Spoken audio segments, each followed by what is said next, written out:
Alors, on a déjà des conditions de travail, d'insécurité à l'intérieur des établissements pénitentiaires. Maintenant, on le subit maintenant à l'extérieur. C'était déjà plus ou moins le cas auparavant, mais de manière un peu plus légère. Je dirais, là, ça s'amplifie à l'heure actuelle.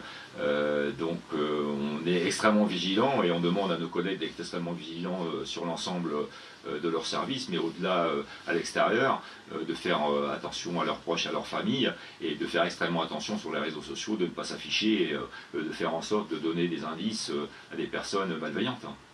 Indiscutablement, on a franchi un cap, on le disait, on l'évoquait avec mes deux invités du jour, Karim Abrik et Karine Pilas, on a franchi un cap concernant votre corporation.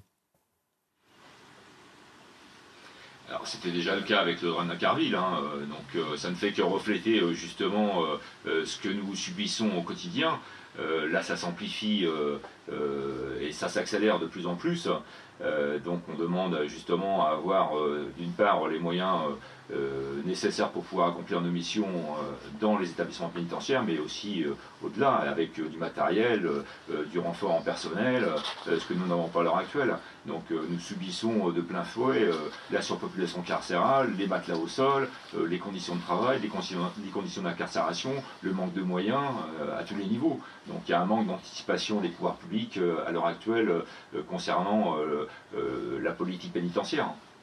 Frédéric Lestang, évidemment, je n'oublie pas le drame d'Ancarville, qui a coûté la vie à deux de vos collègues, mais c'était dans l'exercice de leur fonction. Là, peut-être que je me suis mal exprimé, mais ce que je voulais dire très concrètement, c'est que maintenant on vous pourchasse juste devant les domiciles. C'est ça, c'était le sens de ma question. Évidemment, je n'oublie pas, et on a une pensée sincère et forte pour les familles.